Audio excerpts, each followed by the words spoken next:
Hello everyone. This is Gerardo Salgado from the book club Secretos del Universo in Guadalajara. We are joined today by, um, well, I was supposed to say the one and only, but it's actually two of you. So how does that The even two and work? only. The two and only Christina Lauren. In one head, well, Christina Lauren are writers and they write together. They have been published around 20 New York Times best-selling novels over the years. Miss Billings is a doctor in neuroscience, and besides writing, she does a lot of research in neurodegeneration in aging. She lives in California, if I'm not mistaken. And in the other hand, we have Miss Hobbs. She was a junior high counselor, and quoting their web bio, she considers herself the luckiest person in the world, writing books with her best friend, and she Yep. lives in Utah. So Yep. welcome, Christina and Lauren. Thank Hello. you. Thanks for Hello. having Thank you for us. having us. Well, you can get the Spanish language editions of Una luna sin miel on Honeymooners, La ecuación de las almas gemelas, The Soulmate Equation, and El experimento del amor verdadero, The True Love Experiment, as well as Historia de un Chico, which is autobiography or a thrill book pick.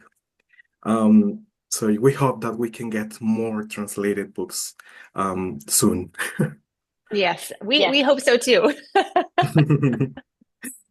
Well, Autobiography was released almost 8 years ago, and hmm it was set to critical acclaim. This was a Goodreads Choice Nominee for Best YA Fiction in 2017, and the 30th Annual Lambda Literary Award finalist, among many other nominations and recognitions. In this story, we follow Tanner, a queer California boy in Utah who is craving his out-of-state college freedom, and Sebastian Brother, in the other hand, a Mormon prodigy who is also a rising star and happens to be the bishop's son. They two meet during the writing seminar in Tanner's last semester, and while mentoring Tanner's book for the class, they two fall in love. Yes. That's the best summary. I We've never know. been able to give a better summary than that. Can you come on, like whenever we talk about this book, can you just come with us? Yeah, sure, totally. I mean, it was hard because how do I even start explaining this book, right? But I first found this novel in quarantine because I knew that I needed to read this book.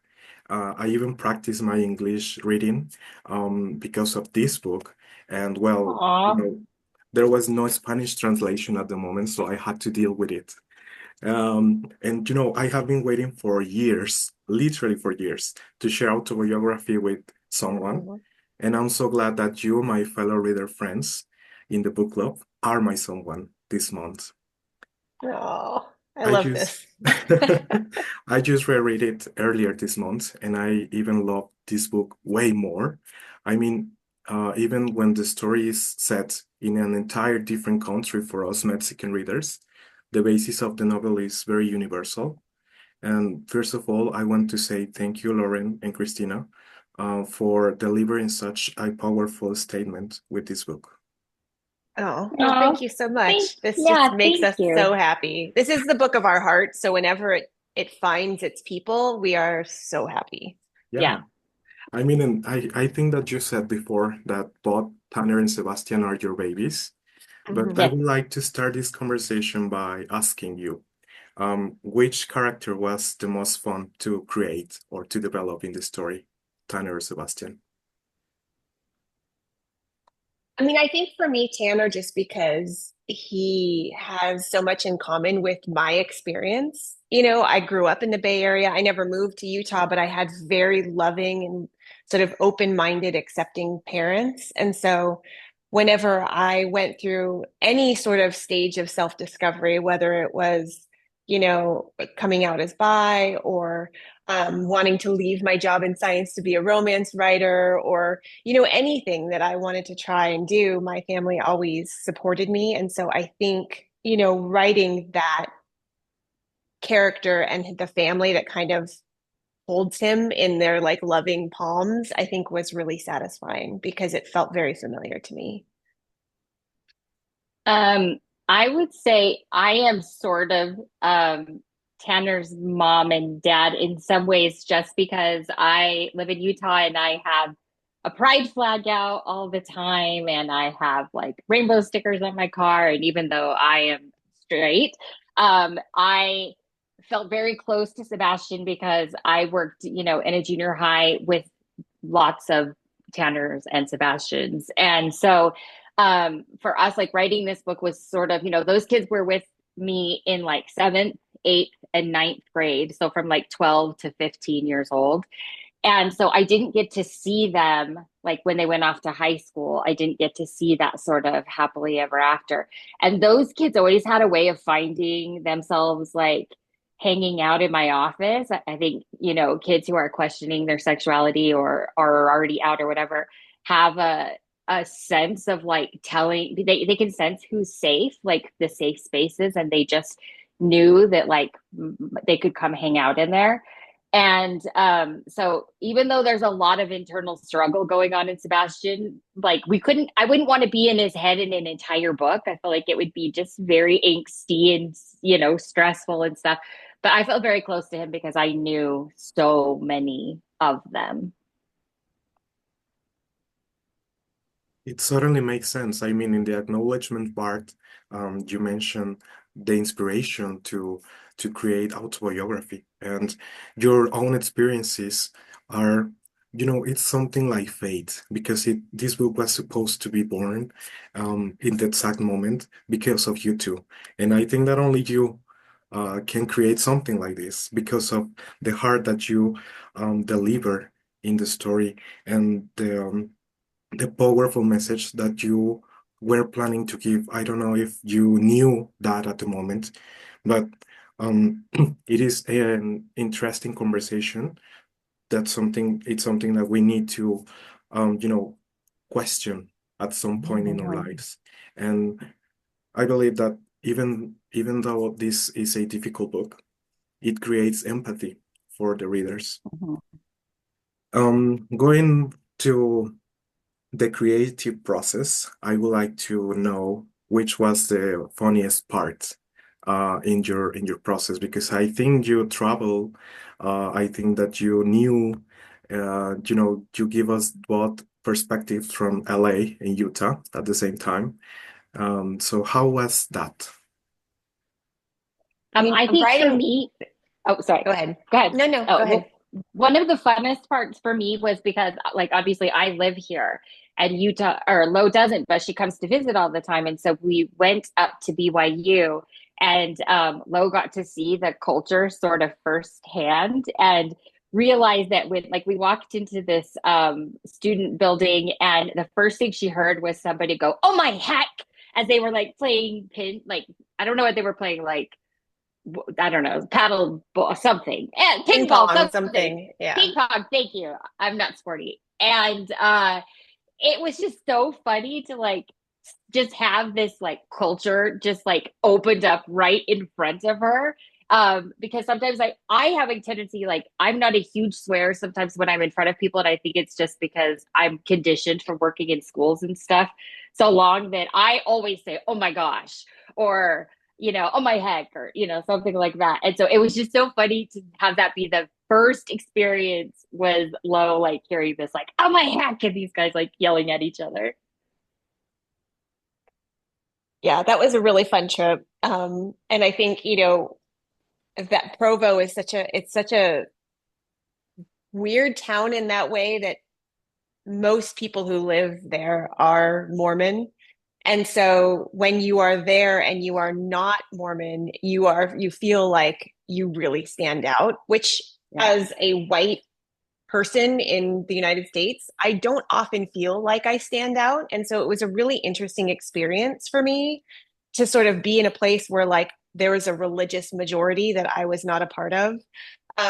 Anyway, so that was really interesting, I think, just as an experience to have gone through. But I mean, honestly, that trip was super fun. We actually got to talk to some of the kids that were at the high school, and I'm sure they thought we were really weird. We're like, we're writing a book and it takes place at this school, and they're like, okay, creepers, like go away. But we're like, what's the school like? Do you like it here? And Yeah, it was really fun. That whole process was, we've never written a book like that since. We had every single scene outlined so detailed and specifically in a way that we haven't done before or since. We knew every single moment in that book, so that when we actually sat down to write, we wrote it in like, I don't even know, it was less than 2 months. It was so fast. Hmm. I remember Um, we knew it was like we knew exactly what had to happen.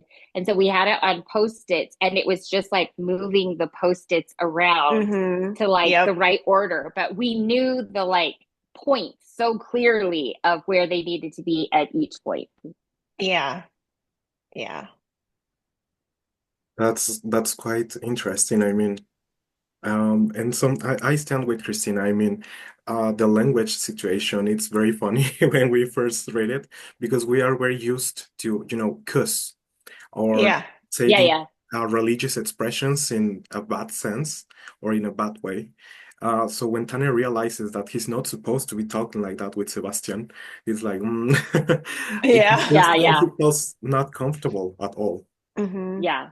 Also, Yeah. Mormons really do talk like that. Like the way that Tanner or the way that Sebastian talks when he talks about praying and the spirit and all those things, they really do speak that way. And one of the things we did when Lo was here is we went to Temple Square and we went into I think it was the Tabernacle, so that's where like the Mormon Tabernacle Choir sings, and they have missionaries there that like act as sort of tour guides and stuff.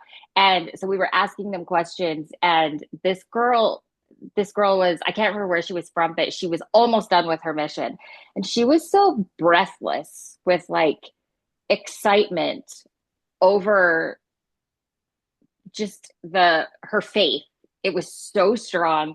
And she was just like, whenever I get stressed or whenever I have a problem, I just prayed and the spirit guides me. And people don't speak that way normally, but they do in that church.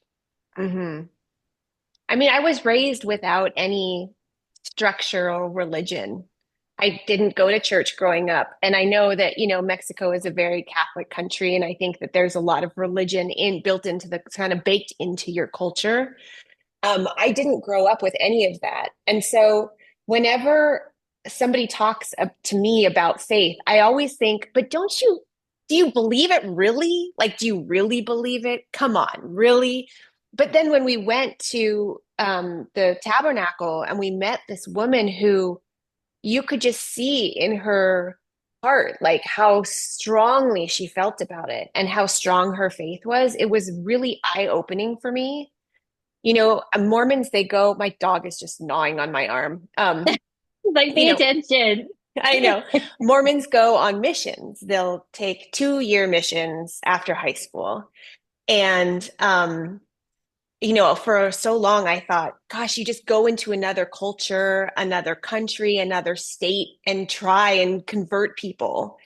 And I remember somebody saying, imagine you knew that you had the cure for cancer. Wouldn't you want to share that with the world? And so I think people who really believe they know how to save your soul, they don't want to keep that to themselves. They want to save your soul. They want to tell you how to cure cancer, how to save your soul, right? And so that was really helpful for me in understanding like why the church has such intense meaning for people in their lives. Yeah. They spoke to you in your own language, I mean, in a different Hmm. way, right? Yeah. And you're right. Hmm. Yeah, it is eye-opening, as you said. Hmm. Um, well, I love the fact that you take us to Utah. It is very visual, and I wish that at some point this will becomes a TV series or TV show or a movie even, because I haven't been to Utah, but I can picture how the country is, how is the city, the way they go for a walk, they go hiking or something. It's amazing. Um, Thank you. my last question for today, and we can, um, I invite you all to say something if you like to. But what advice would you give to the Tanners and Sebastians out there? I mean, I think my thing I always say to, queer teens,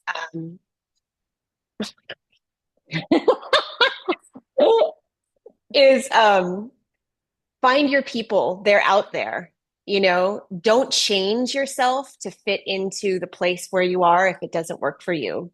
Stay who you are and go find your people because they're there.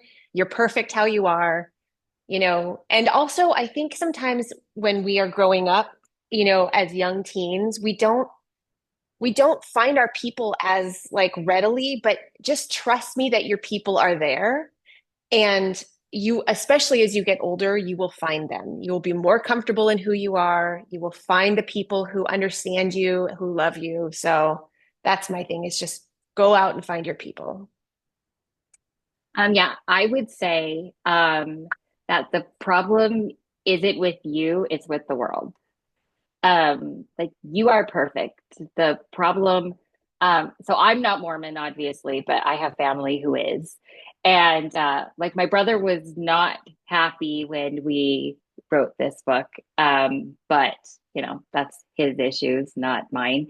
And so that's what I used to say to the kids is, Lo had said this, like if you had the cure for cancer, would you keep it to yourself? And so to these parents, some of them, not all of them, they're so well meaning that like it's not you, it's their perspective of how they have envisioned the rest of your life unfolding is suddenly different. And that's a problem for them to work out. That's not a problem for you to work out. That's on them. And if they're worth it, they'll come around and love you for who you are. Like you don't have to change, the world does. That's lovely. Oh my gosh. Thank you very much for replying these questions and sharing your knowledge, your points of view. I mean, it's magnificent to know that there are out there such dedicated authors. And yeah, thank you. I have no words. No, thank you. This is exactly like you're exactly who we wrote this book for. It's why Hmm. we did it. It's for all of those Kenners and Sebastians and whoever out there. Hmm. Thank And you. also there are some people who just need to read it. They don't understand it. That's why we read books about people who are different than us, is to see the world through their eyes. And that's challenging sometimes. Yeah, very. Hmm. Yeah. So, my reader friends, it is your turn. If you would like to ask something in the next 20 minutes we have, it is your time to do so. Who would like to go first?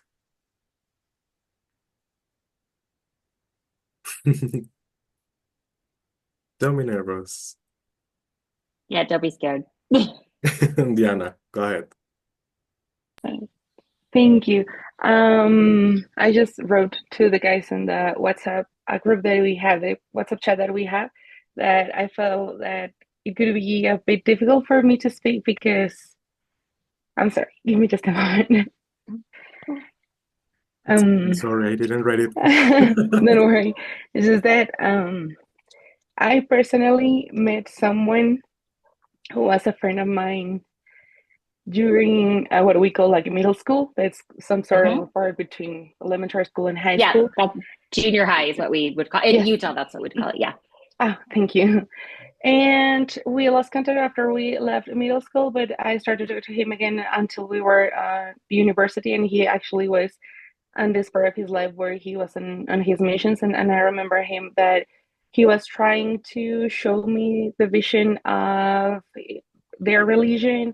He was sharing a lot of information about Mormons and what he was doing along the missions. And at that point of my life, I was trying to learn from other religions just to not be like that close to the world or that like self-centered on the religion that I grew up with. And exactly how you mentioned, he was so passionate about that I decided that I was taking my chance to talk to him to learn more about it, because if he was feeling it that deep into his heart, I thought that it's worth to have some time for it. But I think that it was like 5 years after that, he came out of the closet.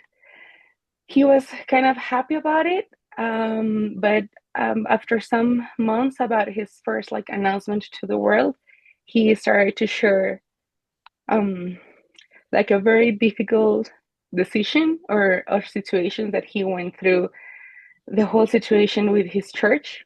And I don't know how to say it. It was like extremely painful for him to realize that the support system that he had was just falling apart just for one single decision or one single statement. So, and I'm sorry.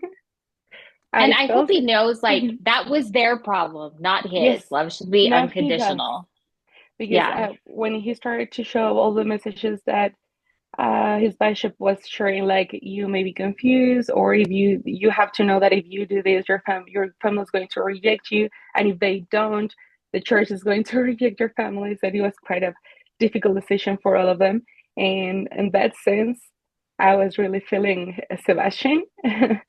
So I understand this part of it's okay to be who you are, but having this part of after growing along all your life with your family being just behind your back, and like in one moment that everything falls apart, I know it has to be very, very difficult for so many people out there. So Yeah. I share this vision with you that, and it's exactly what Tanner's father said to him. You have to take care of the people that surround you, in a way that they feel that they don't like attach that single characteristic of you, and they love you for who you are also with them, not only for that single specific thing about you. And I think that's like the most, or one of the most important parts of the book that I am taking with me. Yeah. So That's that book amazing.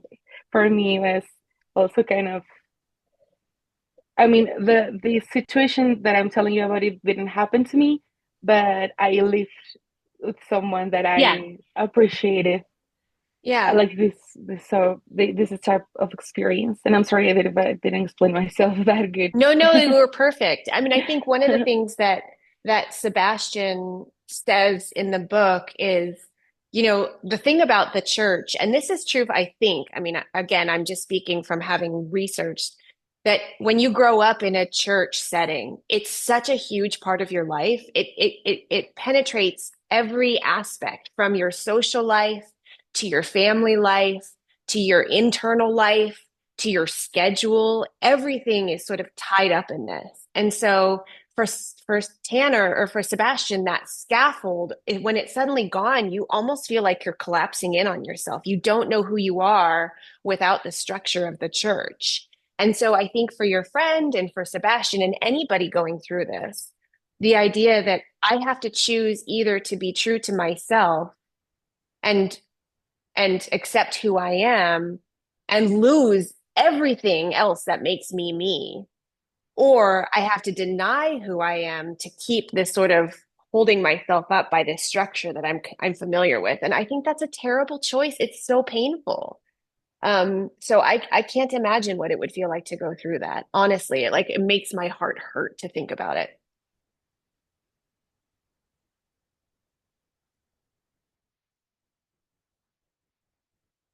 I'm thinking just one last thing. This part when Sebastian says that it feels good when he talks to God, when he talks to Spirit, that suddenly it calms him down. I think that's something that it doesn't actually matter your religion. If by the time that you Yeah. dedicate like this, a pray to a higher power, it has to be fine. I mean, I cannot find a way that how that could be wrong. And yeah, that was it. Thank you. I can't even remember the line, but it, what does he say, Lo? He's like, why would you like love a God who doesn't love you back? Or I can't even remember what the line is. But Sebastian in his heart, I can't imagine how strong a person it takes to want to be yourself so much that you can just say, like Lo said, I don't need all these other things around me. It's more important that I am true to myself. I can't imagine, like, you have to be so strong inside, and Mm-hmm. um, just how hard that would be. And so I love that Sebastian is like, when I kiss you, it doesn't feel wrong. When I think of you, it doesn't feel wrong. When I pray, it doesn't feel wrong. The people who are making him feel like he's doing something wrong are the people who are supposed to love him and Mm-hmm. support him.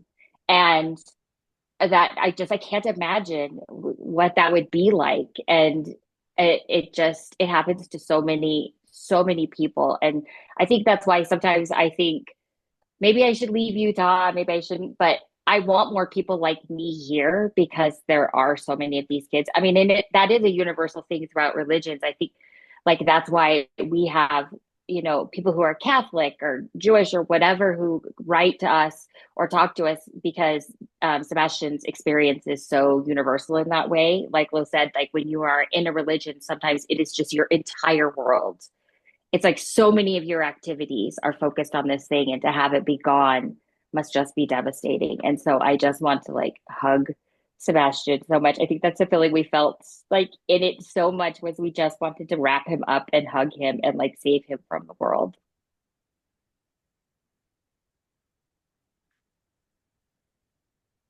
Thank you very much for sharing that experience, Diana. I mean, I hope that friend can watch this and, you know, that he can be in a different place in life right now. And well, it is something brave to share as well. Mhm. Will any of you, Nat, Liz, or Geraldine, like to ask or tell something? Feel free.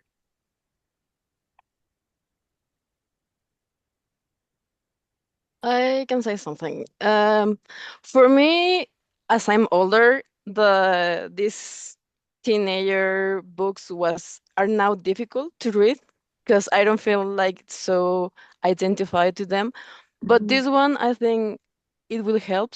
It will help, sorry, because two things. One is I'm a high school teacher, so it gives you this point of view, and I think now that the sexual diversity and all the religions are like more in talkings and in social media, it's a very interesting point of view that you make on your book that I will totally take into account with my students. And the other thing is, I don't have children, but my friends have them. So it's also like, how can I help and how can I be this a cool auntie with them and maybe be or have the reception of these kind of messages and help them to discover when they don't, because we know teenagers are not that confident with parents, but with friends and with their aunts, they can do it. So thank you for your book, and it will be a great skill for me personally. I love that so much. And I do they too. need you. Yeah, Yes. people need that. Every kid should have somebody who loves them that doesn't have to, by like being related to them or something. And that's such a wonderful, wonderful job. So thank you for doing it. Oh, it just makes me so happy to hear you talk about being a teacher. And I don't know, I love that you are in a book club reading these books. I love that you are open-minded and you're doing so many wonderful, amazing things for your students. I hope you feel that every day. Yeah. Thank you for being a safe space for them. Mm-hmm. Thank you, Geraldine. And I didn't know that you were a teacher. I mean, it certainly makes sense. I mean, we have known each other like for a year or something, but I realized today. Luz or not, No pressure. It's okay. it's okay if you don't want to ask, by the way, but I want to say something because, as you say, religion is like a big deal for us, like in the matter of the culture, but especially in my family, it's always has been a big deal, and I'm bi, so I discovered that at 13, 14, something like that, And it was like a very cathartic experience, of course, but it's always like this, like inside thought that what are they going to say if I came out, you know? And when I came out to my mom and my parents, and I, this is funny because I have came out of the closet like 3 times. And every single time, it's like this conversation of, are you sure? Are you not confused? Are you blah, blah, blah? And it's like in with time and in the pass of the same, it's like so exhausting having that conversation that you just put it aside and forget it and just focus on being yourself, you know. But in the other hand, I have like my grandparents, my nanny, my grandpa, and it's like I love them so, so, so much. They are downstairs actually in this very moment. So this is a bit emotional for me to say, but it's like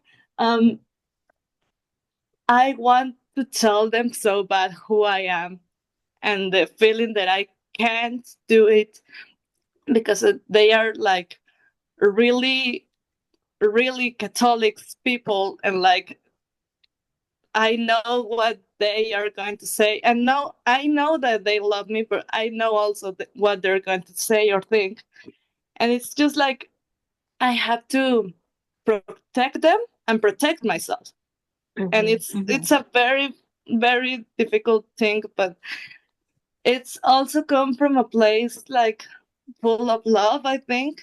Like no matter, like I know who I am, and I know that that's the most important thing, but also like it's that struggle. Yeah.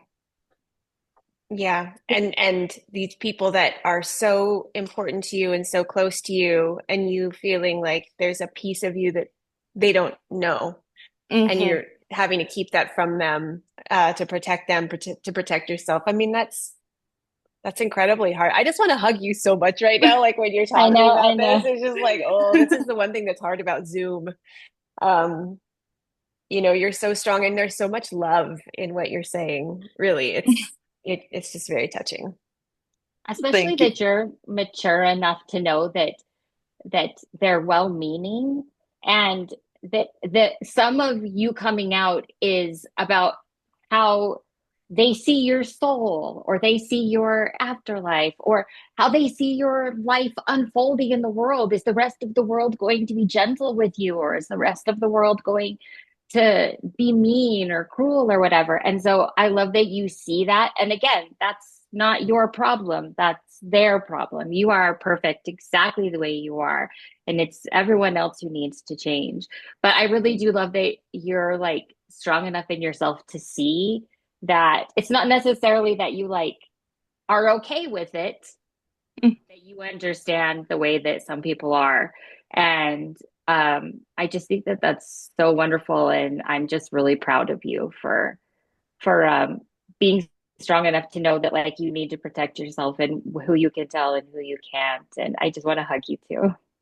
Thank you both. I really, and I do really hope one day you feel like you can tell them, and I hope that they give you the response that you deserve. Thank you. I hope so too. Thank you. Well, my friends, we are very close to finished. I don't know if you have your books with you, so we can maybe take a picture together, if you please. Oh, Christina. Cute. I grabbed it at the last minute. I ordered some extra copies yesterday, and so it was right there because I ordered some. Ah, you're so smart. I'm like, No, I knew I wanted to do a post on Instagram for it, and so I was like, I'm going to order a couple extra copies. It came yesterday. That's amazing. It's the prettiest cover I ever seen on a book. I have to tell. Love this cover. Like, I love it. Yeah, I really do love it. So here we go.